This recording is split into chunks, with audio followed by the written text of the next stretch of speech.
सिर्फ लंदन में प्रॉपर्टी तो दूर की बात है, मेरी पाकिस्तान में भी कोई प्रॉपर्टी नहीं है।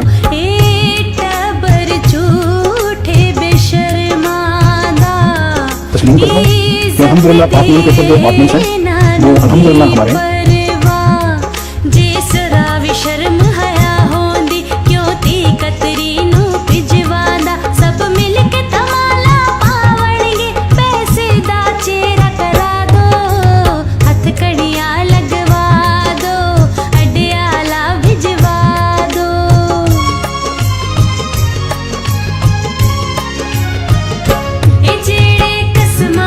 मुझे नवाज शरीफ वज़ीर नवाज शरीफ की बेटी नहीं है, वो मेरी बेटी है। कौन की बेटी है?